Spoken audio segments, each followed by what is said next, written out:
Have you ever stopped to think about the power of your words? A single careless sentence can destroy trust, fracture relationships, or tarnish your reputation in ways you never intended. It's not just the words themselves, it's what they reveal about you. Words are a mirror to your mind, a window into your character. Truly intelligent people understand this. They know that words are not just fleeting sounds, they are seeds. What you plant today will grow into the way the world sees you tomorrow. And yet, how often do we let words slip without thought? An impulsive promise we can't keep, a complaint that serves no purpose but to spread negativity, a boast that makes us look insecure instead of strong. Each time we speak without integrity or mindfulness, we chip away at our own credibility, often without realizing it. This isn't about being perfect, it's about being intentional. In this video, we'll explore 15 things that intelligent people never say. These are not just rules for better conversation. They are principles that will help you live a life of integrity, humility, and self-respect. They'll show you how to use your words as tools to build trust, rather than weapons that cause harm. Stay with me until the end, because what you learn here isn't just about avoiding mistakes. It's about becoming the kind of person whose words carry weight and wisdom. And remember to like, share, and subscribe to Victory Stoic for more empowering insights. Comment below with the phrase, "I choose integrity and mindfulness," to declare your commitment to mastering the power of your words. Let's dive in. Number 1. Stop complaining. Act instead. Complaints are the currency of the powerless. They offer no solution, no progress, only an endless loop of negativity that drains your energy and the patience of those around you. Think about it. When was the last time complaining solved anything? Truly intelligent people understand that complaints are wasted breaths, a way to avoid action under the guise of venting. The Stoics were unapologetically clear on this. Marcus Aurelius said, "Waste no more time arguing what a good man should be. Be one." Complaints don't elevate you, they anchor you to the problem. They make you seem helpless, incapable of facing reality head-on. And while you're busy lamenting, someone else is busy solving. Imagine two colleagues at work, faced with a challenging project. The first one spends the entire meeting grumbling about how the task is unfair, how they lack the resources, how the deadline is impossible. The second, without saying much, rolls up their sleeves, breaks the task into steps, and gets to work. By the time the complainer finishes ranting, the doer is already halfway through solving the problem. Which one do you want to be? More importantly, which one do others trust and respect? Complaining is seductive because it feels like action, but it's not. It creates a false sense of productivity while reinforcing a mindset of helplessness. Worse, it broadcasts to the world that you'd rather highlight problems than contribute to solutions. Intelligent people don't have time for that. They know every complaint is a missed opportunity to act. Instead of lamenting the unfairness of life, they channel their energy into changing what they can and accepting what they can't, how to act. Instead of complain, 1. Reframe the problem. Instead of saying, "This is impossible," ask, "What's one thing I can do to make progress?" 2. Focus on what you can control. Take small, actionable steps toward resolving the issue. 3. Cultivate gratitude. When tempted to complain, remind yourself of what's going well. Acknowledge the challenge but choose to move forward. Complaining might feel good in the moment, but it doesn't lead anywhere. Action, on the other hand, moves mountains. When you stop complaining and start acting, you don't just solve problems, you build trust, confidence, and respect. In the words of Marcus Aurelius, "If it is not right, do not do it. If it is not true, do not say it." Your energy is precious. Don't waste it on complaints, invest it in solutions. That's how intelligent people rise above the noise. Number 2. Use your words to build, not destroy. Words are tools, but in the wrong hands, they become wrecking balls. Intelligent people understand this. They know that while it's easy to wield words like weapons, criticizing, mocking, or tearing others down, it takes far greater skill to use them as bricks to build trust, respect, and meaningful connections. Why waste your breath on destruction when you can use it to create something lasting? The Stoics were masters of restraint. Epictetus taught, "First learn the meaning of what you say, and then speak." Yet, how often do we toss out careless words only to regret their impact later? It's easy to say the sharp thing, the funny but cutting remark, or the half-truth that leaves someone else picking up the pieces. But the damage lingers, long after the words have faded. Imagine a man at a dinner party, someone who can't resist the urge to show off. He points out a friend's mistake in front of everyone, thinking it's a clever quip. The room laughs politely, but the friend? He leaves with a sting in his heart, a wound that might not heal. The man feels accomplished, he got the laugh, but at what cost? A fleeting moment of wit traded for trust and goodwill. Brilliant move. Here's the thing, words reveal more about the speaker than the target. If you belittle someone, you expose your own insecurity. If you lie or gossip, you highlight your lack of integrity. Intelligent people avoid this trap because they know that their reputation is built on how they treat others, not just how they perform. Building with words means choosing restraint over recklessness. It's knowing when to speak and, more importantly, when to stay silent. Silence, after all, is the ultimate sign of wisdom when words would only create chaos. How to build with your words. 1. Ask before speaking. Will this help or harm?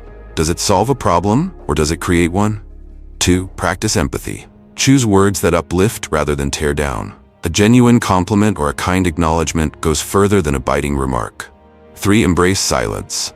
If you have nothing constructive to say, say nothing. As the Stoics remind us, silence is safe. It's easy to lash out with words, but true intelligence lies in restraint. Use your voice to create bridges, not walls. Speak to inspire, not to belittle. Because every time you choose to build instead of destroy, you're not just making the world better, you're elevating yourself. And remember, as Seneca said, it is a great thing to know the season for speech and the season for silence. Don't let your words betray your intelligence. Speak less, but when you do, make it count. Number 3, stop exaggerating. You're not writing a Netflix script. We've all met that guy. You know, the one who claims his weekend hike was like scaling Everest, when in reality he strolled up a well-paved trail with a latte in hand. Or the colleague who swears they single-handedly saved the project, when all they did was send one mildly coherent email. Exaggeration might make for a good story, but it's a lousy strategy for building credibility. The truth is, when you stretch the facts, you don't make yourself look impressive. You make yourself look desperate. People see through the embellishments faster than they'll swipe left on a bad dating profile. And once they do, your words lose value. Intelligent people get this. They don't rely on smoke and mirrors to prove their worth. They let the facts and their actions do the talking. Picture this. You're at a party and someone starts bragging about how their last presentation changed the company's entire direction. Everyone nods politely, but deep down, they're rolling their eyes. The guy doesn't know it, but he's become the office's unofficial meme. Why? Because exaggeration always backfires. Instead of respect, you get ridicule. Exaggeration is tempting because it adds flair. But here's the catch. It erodes trust. Once people catch you stretching the truth, they'll question everything you say. It's like adding glitter to a cupcake. Sure, it's sparkly, but now no one's sure if it's edible. The Stoics naturally had no patience for this. Marcus Aurelius advised, waste no words on things that aren't true. They understood that honesty isn't just a virtue, it's a power move. Truth speaks louder than any embellishment ever could. How to ditch the drama and stick to reality. 1. Keep it real. If the story doesn't sound impressive enough as is, maybe it doesn't need to be told at all. 2. Be authentic. People are drawn to sincerity. A genuine achievement, no matter how small, is always more respectable than an inflated one. 3. Laugh at yourself. Self-deprecating humor is a better crowd pleaser than trying to be the hero in every story. When you exaggerate, you're not adding value, you're creating doubts. Real strength lies in your ability to stand by the truth, even if it's not flashy. Because let's be honest, being genuine never goes out of style. So the next time you're tempted to spice up your story, remember this: you don't need to inflate the truth to prove your worth. As Seneca might say if he were alive today, keep it real or keep it to yourself. Number 4. Don't point fingers, take responsibility instead. Blame is the language of the weak. It's easy, isn't it? Something goes wrong, and your first instinct is to look outward. It wasn't my fault. If only they had done their part. The system failed me. Life is unfair. But let's be clear, every time you point a finger, you're not solving a problem, you're surrendering your power. Intelligent people know this, and they refuse to play the blame game. Instead, they take responsibility because they understand that accountability is the hallmark of true strength. The Stoics would have laughed at modern blame culture. Epictetus declared, "It is not what happens to you, but how you react to it that matters." In their eyes, deflecting responsibility was not just a moral failure, it was a tactical one. Blaming others doesn't fix the problem. It just keeps you stuck, powerless, and bitter. Responsibility, on the other hand, is a call to action. It's the choice to ask, what can I do to make this better, instead of whining about how unfair life is. Imagine two managers dealing with a failed project. The first one storms into the meeting room, pointing fingers at every department. Marketing didn't deliver on time, IT dropped the ball. This was doomed from the start. The team sits there, demoralized, disengaged. No one learns and no one improves. The project dies, and so does morale. Now, the second leader enters the room. They say, "This didn't go as planned, but let's analyze what happened. Here's where I could have communicated better. What can we all do differently next time?" Suddenly the room shifts. People feel empowered, not attacked. Solutions emerge. Accountability becomes a shared value and the team grows stronger. Which leader do you want to follow? More importantly, which one do you want to be? Blaming others might provide temporary relief, but it's a self-inflicted wound. It tells the world and yourself that you're not in control. And the more you blame, the less people trust you. Accountability, however, builds respect. It shows courage, humility, and a commitment to growth. How to practice responsibility. 1. Own your role. No matter the situation, identify where you could have done better. 2. Seek solutions, not scapegoats. Shift from assigning blame to brainstorming improvements. 3. Adopt a growth mindset. Treat every setback as a lesson, not a defeat.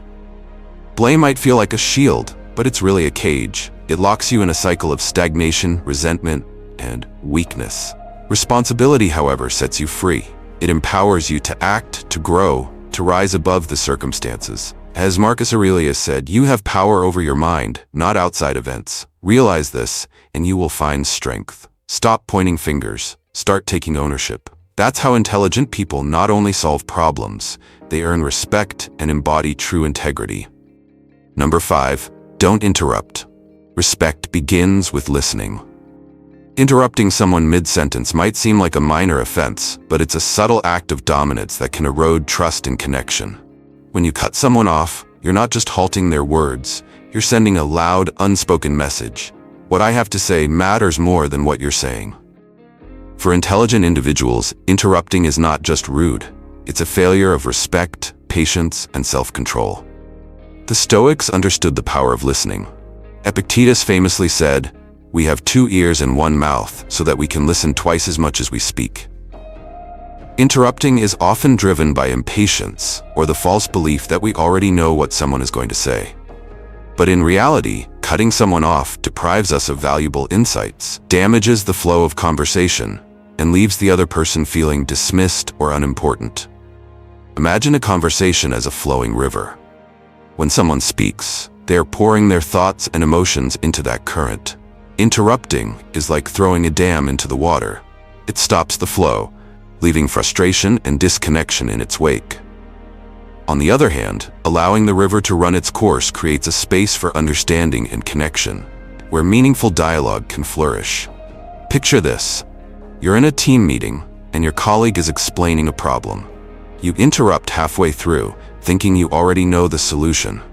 But as the room falls silent and your colleague looks visibly annoyed, you realize you misunderstood the issue entirely. Not only have you lost credibility, but you've also missed a chance to build rapport by listening fully. This is how interruptions undermine both your relationships and your reputation. True intelligence is reflected in the ability to listen with intention and respond thoughtfully. Before speaking, pause and ensure the other person has finished. Practice active listening. Focus on their words instead of formulating your reply. Acknowledge their perspective with a simple phrase like, "I understand, and here's my thought," to show respect for their contribution. Listening is not passive. It's one of the most active and empowering skills you can cultivate. By choosing patience over interruption, You demonstrate humility, build trust, and foster meaningful connections. As Marcus Aurelius wisely observed, let each thing you would do, say, or intend be done with due respect. The next time you feel the urge to interrupt, let the moment pass. In the silence of listening, you'll discover the strength of understanding. Number 6. Avoid negative language. Don't be your own storm cloud. The art of negativity, the verbal equivalent of bringing a rainstorm to a sunny picnic. Some people excel at it, turning every conversation into a gloomy forecast. This won't work. Life's unfair. Or the classic, why does this always happen to me? Negative language isn't just a bad habit. It's a toxin that seeps into your mind, your relationships, and even your sense of self-worth. The Stoics had zero tolerance for this kind of self-sabotage. Marcus Aurelius urged, the happiness of your life depends upon the quality of your thoughts. And what are negative words, if not the outward reflection of those dismal thoughts? Speaking negatively isn't just annoying to others, it's a declaration to the world and to yourself that you'd rather wallow in problems than seek solutions. Picture this. You're at a dinner party and someone starts lamenting about how nothing ever goes right. The food isn't as good as last time, and the traffic was unbearable. The room collectively cringes. No one wants to be near the verbal black hole, sucking the joy out of the evening. Meanwhile, the culprit? They think they're just being real. Spoiler alert, they're not. They're being exhausting. Here's the kicker. Negativity doesn't just ruin the mood for others, it programs your brain to expect failure, disappointment, and misery. It's like handing your mind a script for a tragedy and saying, here, follow this. When you constantly say things like, I can't, it's impossible, or this is awful, you're not describing reality, you're reinforcing it. You turn temporary setbacks into permanent fixtures and erode your own resilience. Worse, you push away people who could be your allies. After all, who wants to brainstorm solutions with someone who's already declared everything doomed? How to flip the script. 1. Catch yourself. Before you unleash a torrent of complaints, pause. Ask, am I adding value or just spreading gloom? 2. Reframe. Don't blame. Instead of saying, this is impossible, try, what's one step we can take? 3. Choose positivity with purpose. Use your words to inspire, not to drain. Remember, optimism isn't naive, it's strategic. Negative language is lazy, it's the easy way out of confronting challenges or finding solutions. Intelligent people, however, use their words to illuminate paths forward, not to block them. As Seneca might have put it, you can't control the storm, but you don't have to be the one making it worse. So the next time you're tempted to declare doom and gloom, take a breath. Choose words that uplift, not undermine. Because while negativity might feel satisfying in the moment, positivity is what builds resilience, trust, and real progress. Don't be the storm. Be the sunlight. Number 7. Stop bragging. Your deeds should speak for themselves.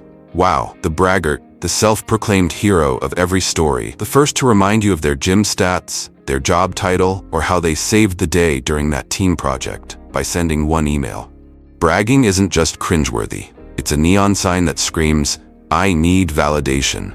And while it might win you a few nods in the moment, it erodes your credibility faster than you can say, I was just being honest. The Stoics, ever the champions of humility, would have rolled their eyes at this. Marcus Aurelius wrote, waste no more time arguing about what a good man should be. Be one. Translation? Don't tell people how great you are, show them. Bragging is like wearing a badge that says, look at me. But intelligent people understand that true respect isn't demanded. It's earned through quiet confidence and consistent action. Picture this. You're at a gathering, and someone corners you to share their incredible achievement. Maybe they've just run a marathon. Great, but instead of letting you congratulate them, they launch into a blow-by-blow account of their heroic training regimen, their record-breaking pace, and how they powered through against all odds. You try to escape, but they follow, making sure you understand the sheer magnitude of their greatness. What's the result? Do you admire them more? Or are you counting the minutes until you can refill your drink? Bragging doesn't elevate you, it alienates you. The more you talk yourself up, the more others tune you out. Here's the irony. Bragging often has the opposite effect of what you intend. Instead of impressing people, it makes them skeptical. If they're so amazing, why do they need to keep reminding me? Worse, it can make you seem insecure, as if you're seeking approval to compensate for something. True strength doesn't need a spotlight. Like a well-built foundation, it supports everything above it without demanding attention. Think of a lion. It doesn't roar to prove it's a lion, it just is. Its strength and presence speak for themselves. Now think of someone who can't stop boasting. That's not a lion, that's a parrot squawking for applause. Which one do you want to be? How to let your actions speak. 1. Pause before you speak. Ask yourself, am I sharing this to add value or just to boost my ego? 2. Focus on results, not narratives. If your actions are truly remarkable, people will notice without you pointing it out. 3. Celebrate others. Highlighting the achievements of others shows humility and confidence, qualities far more impressive than bragging. Seneca wisely observed, "He who is everywhere is nowhere." Bragging spreads you thin. Instead of focusing on what truly matters, your deeds, you scatter your energy chasing applause. True Stoics embrace humility, letting their actions do the heavy lifting. Bragging is the verbal equivalent of writing a check your character can't cash. Instead of inflating your ego with empty words, channel that energy into meaningful action. When you live with purpose and integrity, people will see your worth without you having to announce it. So, the next time you're tempted to boast, remember the lion. Silence, strength, and presence are far more powerful than 1,000 words. Be the lion, not the parrot. Number 8, don't tear others down to lift yourself up. Imagine climbing a mountain. You're exhausted, your legs ache, and the summit feels impossibly far. Suddenly, you see another climber making steady progress beside you. Instead of focusing on your own climb, you shove them back down the slope, thinking their fall will make your ascent easier. But here's the twist. Their fall doesn't bring you closer to the peak. It only highlights how far you still have to go. This is what it looks like when you tear others down to elevate yourself. Criticism and mockery might feel satisfying in the moment, but they're the cheap tricks of the insecure. Intelligent people know that respect is earned not by stepping on others, but by standing tall on their own merit. The Stoics understood this deeply. Marcus Aurelius wrote, "When you arise in the morning, think of what a privilege it is to be alive, to think, to enjoy, to love." How small it seems, then, to waste that privilege on diminishing others instead of rising above. When you hurl insults or criticisms, you're not proving strength, you're showcasing weakness. Picture this. You're at a gathering and someone begins criticizing a mutual friend who isn't present. Can you believe how unprepared they were in that meeting? So unprofessional. They smirk, expecting you to join in. But here's what happens next. You don't think less of the absent friend. You think less of the person speaking. Why? Because it's clear that their words aren't about fairness, they're about insecurity. They're trying to make themselves look better by making someone else look worse. But instead of gaining respect, they've lost credibility. When you criticize or mock, you reveal more about yourself than your target. It says, "I need to diminish others to feel significant." People see through this quickly, and instead of being admired, you're avoided. Worse, this habit keeps you stuck in a cycle of negativity, focusing on others' faults instead of improving your own strengths. Think of the strongest leaders you've encountered. Did they criticize their teams to show power? Or did they build them up, inspire confidence, and lead by example? True strength lies in recognizing the value in others, not in spotlighting their flaws. How to lift without tearing down. 1. Focus on your journey. Instead of pointing out someone's mistakes, ask yourself how you can improve your own skills. 2. Celebrate others' success. Acknowledging others' achievements shows security and generosity. 3. Practice restraint. Before speaking, ask, does this add value or just vent my frustration? Criticizing others to elevate yourself is like digging holes in someone else's path while ignoring the boulders in your own. It doesn't make you stronger, it reveals your insecurity. As the Stoics taught, respect for others reflects respect for yourself. So next time you're tempted to tear someone down, pause. Choose to build instead. True intelligence isn't about being better than others. It's about being better than you were yesterday. In lifting others, you rise higher. In showing respect, you gain it in return. That's the kind of strength that truly stands the test of time. Number 9. Don't speak about what you're unsure of. Imagine walking into a room filled with experts discussing a topic you know little about. Instead of listening and learning, you jump in with half-formed opinions, trying to sound knowledgeable. The result? Awkward silence, polite nods, and an unspoken consensus. They have no idea what they're talking about. Speaking without certainty isn't just embarrassing, it undermines your credibility and chips away at trust. The Stoics held silence in high regard, seeing it as a mark of wisdom, not weakness. Epictetus advised, if you wish to improve, be content to be thought foolish and stupid. In other words, there's no shame in admitting you don't know something. The real shame lies in pretending you do. Words carry weight, especially when people are looking to you for guidance or insight. Speaking without certainty is like handing someone a map you've never read. It might seem helpful at first, but when they follow it and end up lost, you've not only failed them, you've lost their trust. Picture a coworker who, during a meeting, confidently shares data they didn't double-check. Later, when their numbers are revealed to be wrong, the entire team suffers a setback. The damage isn't just to the project, it's to that coworker's reputation. Next time they speak, fewer people will listen. We often feel pressure to have answers for everything, fearing that silence might make us look uninformed. But here's the irony. Speaking out of turn makes ignorance obvious. Silence, on the other hand, leaves room for learning, reflection, and growth. When you don't know something, admit it. Say, I need to look into that further, or let me confirm before I answer. It's not just honest, it's a demonstration of integrity. How to cultivate certainty in speech. 1. Pause before speaking. Ask yourself, do I have enough knowledge to speak on this? If the answer is no, wait until you do. 2. Research first, speak later. Gather facts before offering opinions or solutions. 3. Value listening over talking. Use moments of uncertainty as opportunities to learn from others. Marcus Aurelius reminds us, better to trip with the feet than with the tongue. Silence is not a void, it's a space where wisdom takes root. By choosing not to speak when unsure, you honor both yourself and those around you. Uninformed words are like poorly aimed arrows. They don't hit the mark, and they can cause unintended harm. Intelligent people recognize the power of restraint. They know that sometimes the wisest thing you can say is nothing at all. Next time you're tempted to fill the silence with uncertainty, resist. Choose silence, seek clarity, and speak only when your words are as solid as the ground you stand on. In doing so, you won't just protect your credibility, you'll elevate it. Number 10. Always choose kindness in your words. Words have an extraordinary power. They can wound deeply, but they can also heal. They can divide, or they can unite. Choosing kindness in your words is not a sign of weakness. It's an act of profound strength and wisdom. In a world often filled with noise, conflict, and misunderstanding, kindness becomes a beacon of hope, a reminder that compassion is always a choice. The Stoics understood this well. Seneca wrote, "Wherever there is a human being, there is an opportunity for kindness."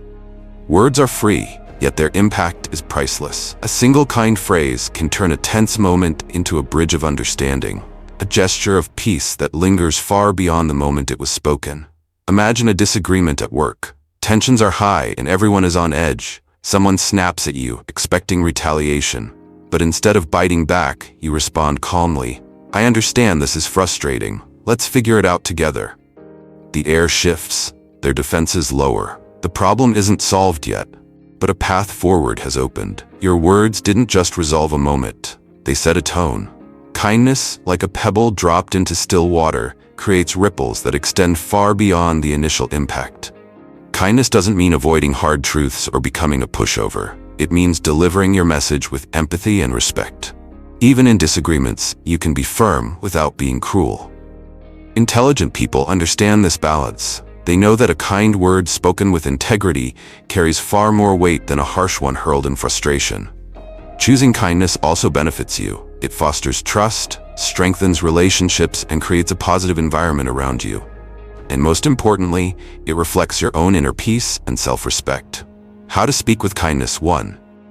Pause before speaking. Ask yourself, will these words build or break? 2. Choose empathy. Try to see the situation from the other person's perspective. 3. Speak with purpose. Even in criticism, focus on constructive solutions rather than destructive blame. Epictetus taught, make it your study to learn how to give and not to take away. Words of kindness are a gift, one that costs you nothing but can mean everything to someone else. By choosing kindness, you honor not only others, but also the best parts of yourself. Choosing kind words is not just about how you treat others. It's about the legacy you leave behind in every interaction. Your kindness can be the light someone needs in their darkest moment, the balm for a wound you didn't even know existed. In a world quick to anger and slow to forgive, your choice to speak kindly is an act of courage and hope. So before you speak, ask yourself, am I adding to the fire or am I bringing calm? In choosing kindness, you're not just improving the moment, you're shaping a better world, one word at a time. Conclusion. Your words are more than just sounds. They are the embodiment of your intellect, your values, and your character. To control your speech is to control your destiny. The Stoics believed that the power of words lay not in their volume, but in their intent. Mastery of language isn't about hiding the truth. It's about illuminating it with wisdom, kindness, and purpose. The lessons we've explored, avoiding empty promises, silencing complaints, and choosing words with care, are not just about communication. They're about living with integrity, building unshakable trust, and fostering a life of strength and clarity. If this video has resonated with you, let your journey of self-mastery continue. Hit like, share, and subscribe to Victory Stoic for more insights into living a life of purpose and wisdom. And don't forget to leave a comment with the affirmation, I choose integrity and wisdom to commit to your growth and inner strength. Thank you for sharing your time and energy with me today. Remember, your words can build empires of trust or destroy bridges of connection. Choose them wisely. Speak with intention, live with purpose, and let your voice reflect the greatness within you. I'll see you in the next video. Stay strong, stay wise, and keep moving forward.